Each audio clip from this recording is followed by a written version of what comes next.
Previous വീഡിയോസിൽ ഞാൻ കുറച്ച് കമന്റ് കണ്ടിട്ടുണ്ടായിരുന്നു. അതിൽ പറഞ്ഞിരുന്നത് മിസ്സേ എനിക്ക് ഇൻസ്റ്റിറ്റ്യൂട്ടിലെ മോക്ക് ടെസ്റ്റിൽ 200 to 300 സ്കോർ ചെയ്യാൻ പറ്റുന്നുള്ളൂ, അതിൽ ഫിസിക്സ് കെമിസ്ട്രി തീരെ ചെയ്യാൻ കഴിയുന്നില്ല, ഞാൻ എങ്ങനെയാണ് ഫിസിക്സ് കെമിസ്ട്രി പഠിക്കേണ്ടതെന്നായിരുന്നു. അവരോട് എനിക്ക് ഒരു കാര്യമാണ് ചോദിക്കാനുള്ളത്. 200 to 300 ആണ് നിങ്ങൾ മാർക്ക് സ്കോർ ചെയ്യുന്നതെങ്കിൽ നിങ്ങളുടെ ബയോളജി എത്ര എണ്ണമാണ് കറക്റ്റ് ആയിട്ട് കിട്ടുന്നത്?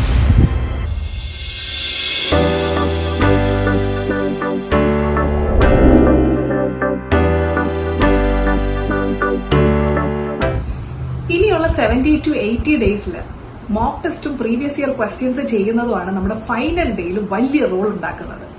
ഇതിൽ 600+ സ്കോർ ചെയ്യുന്നവരാണെങ്കിൽ അവരുടെ കാര്യം നോക്കണ്ട.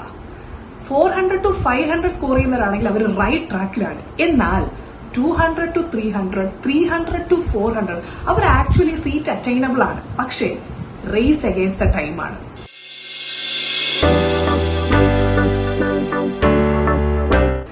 $720 നീറ്റ് എക്സാം നടക്കുന്നത്. അതിൽ 360 ബയോളജിയാണ് എന്ന് പറയുമ്പോൾ 200 to 300 സ്കോർ ചെയ്യുന്ന ഒരു കുട്ടിക്ക് ബയോളജി 90 ക്വസ്റ്റ്യൻസിൽ എത്ര എണ്ണമായിരിക്കും ശരിയാകുന്നത്? അതായത് നിങ്ങൾക്ക് എത്ര എണ്ണം ശരിയാകുന്നുണ്ട്? അപ്പോൾ ഞാൻ നോക്കുവാണെങ്കിൽ ഒരു 45 to 50 ആയിരിക്കും നിങ്ങൾക്ക് നമ്പർ ഓഫ് കറക്റ്റ് ആൻസേഴ്സ് ഉണ്ടാകുന്നത്. അങ്ങനെ നോക്കുമ്പോഴേ ഒരു 200+ നിങ്ങൾക്ക് ബയോളജിയിൽ നോക്കുമ്പോൾ കിട്ടത്തുള്ളൂ. അപ്പോൾ അങ്ങനെയാണെങ്കിൽ ഫിസിക്സ് കെമിസ്ട്രി നിങ്ങൾക്ക് എത്ര എണ്ണം ശരിയാകുന്നുണ്ടായിരിക്കും? ഫിസിക്സ് കെമിസ്ട്രി നിങ്ങൾക്ക് ഒരു 10 to 12 ആയിരിക്കും രണ്ടിലും നിങ്ങളുടെ നമ്പർ ഓഫ് കറക്റ്റ് ആൻസേഴ്സ് വരുന്നത്. അപ്പൊ ശരിക്കും നിങ്ങളുടെ പ്രശ്നം എവിടെയാണ്? ബയോളജിയിലല്ലേ നിങ്ങളുടെ ആദ്യ പ്രശ്നം വരുന്നത്. അപ്പോ മാർജിൻ ഓഫ് ഇറർ ബയോളജിയിൽ ആദ്യം 0 ആക്കുക.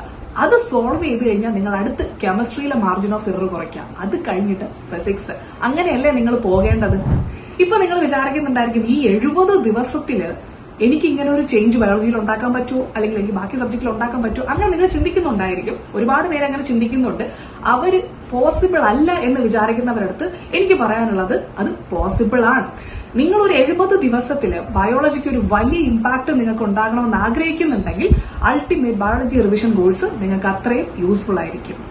അതിന്റെ കാരണം അൾട്ടിമേറ്റ് ബയോളജി റിവിഷൻ കോഴ്സിൽ ഡീറ്റെയിൽ ആയിട്ട് നമ്മൾ കൺസെപ്റ്റ് ഡിസ്കസ് ചെയ്യുന്നുണ്ട്. അപ്പൊ നിങ്ങൾ വിചാരിക്കും മിസ് ഇതാ 2-3 മണിക്കൂറുള്ള ക്ലാസ്സും കൊണ്ടുവന്നിട്ടാണ് ഈ കാര്യം പറയുന്നത്. അങ്ങനെയല്ല.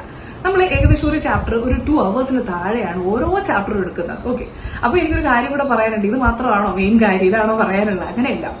റീസെന്റ് ആയിട്ട് ഒരു കുട്ടി എന്റെ അടുത്ത് പറഞ്ഞൊരു കാര്യം ഞാനിവിടെ പറയാണ്.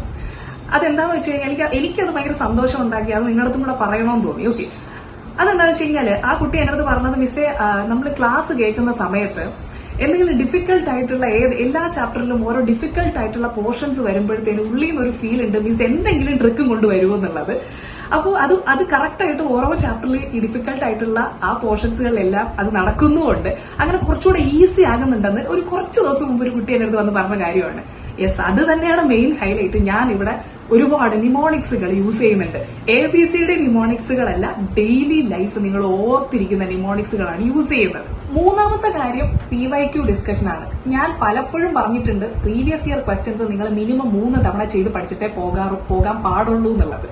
ഞാൻ അൾട്ടിമേറ്റ് ബയോളജി റിവിഷൻ ക്ലാസ്സിൽ പ്രീവിയസ് ഇയർ ക്വസ്റ്റ്യൻസ് തന്നെ പഠിപ്പിക്കുന്നതിന്റെ കൂട്ടത്തിൽ ഡിസ്കസ് ചെയ്യുന്നുണ്ട്. അപ്പോൾ ഇവിടെ നിങ്ങൾ ഓൾറെഡി ഒരു തവണ PYQs സോൾവ് ചെയ്തതിന് ഈക്വൽ ആയിരിക്കും. നിങ്ങൾ ഇനി കുറച്ചുകൂടെ ടൈം ഒരു 2-3 തവണ ചെയ്ത് പഠിക്കേണ്ട ഒരു കാര്യം മാത്രമേ ഇവിടെ ഉള്ളൂ. അപ്പോൾ ബേസിക്കലി ഞാൻ ഉദ്ദേശിക്കുന്നത് ഇത്രയേ ഉള്ളൂ. നമ്മളിപ്പോ ഒരു കൺസെപ്റ്റ് പഠിച്ചിട്ട് പോയി ചെന്നിട്ട് എക്സാം എഴുതുന്നു, അതാണോ? അതല്ല. റിവൈസ് ചെയ്തിട്ട് അല്ലെങ്കിൽ റിവിഷൻ നടത്തിയിട്ട് പോയി ചെന്നിട്ട് എക്സാം എഴുതുന്നു, അതാണോ? അതായിരിക്കും വിചാരിക്കും. അതുമല്ല. റിവിഷൻ ചെയ്തിട്ട് നമ്മൾ റീകോൾ ചെയ്തിട്ട് നമ്മൾ എക്സാം എഴുതാൻ പോകുന്നു. അതാണ് പോളിസി. അതിനനുസരിച്ച് ഒരു ടൈം ടേബിൾ നമ്മൾ ഉണ്ടാക്കിയിട്ടുണ്ട്. ആ ടൈം ടേബിളിനനുസരിച്ചാണ് നമ്മൾ ക്ലാസിന്റെ ഓരോ ചാപ്റ്റേഴ്സും കംപ്ലീറ്റ് ചെയ്തുകൊണ്ടിരിക്കുന്നത്. അപ്പൊ ക്ലാസ്സിൽ നിങ്ങൾക്ക് ജോയിൻ ചെയ്യണമെന്നുണ്ടെങ്കിൽ പ്ലേ സ്റ്റോറിൽ പോവുക, your quarantine teacher app download ചെയ്യുക. അതിനകത്ത് അൾട്ടിമേറ്റ് ബയോളജി റിവിഷൻ കാണാം. അതിനകത്ത് ഡെമോ ക്ലാസ്സുകൾ കാണാം. നിങ്ങൾക്ക് മനസ്സിലാകുന്നുണ്ടോ ഇല്ലേ എന്നുള്ളതാണ് ഇവിടെ ഫസ്റ്റ് ഇമ്പോർട്ടൻസ് കൊടുക്കേണ്ടത്.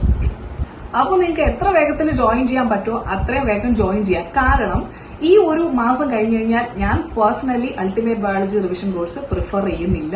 കാരണം ഞാൻ ഈ ജസ്റ്റ് നേരത്തെ പറഞ്ഞ പോലെ കൺസെപ്റ്റ് മാത്രം പഠിച്ചിട്ട് പോകുന്ന പരിപാടിയല്ല.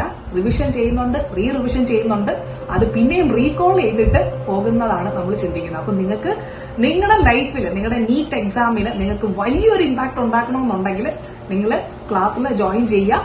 അതിനനുസരിച്ച് തന്നെ മുന്നോട്ട് പഠിച്ച് മുന്നോട്ട് പോവുക. ഓക്കെ, അപ്പോ നിങ്ങളുടെ മാർജിൻ ഓഫ് എറർ 0 ആക്കുക. അതാണ് ഫസ്റ്റ് കാര്യം. അതുപോലെ തന്നെ race against time with UBR. By.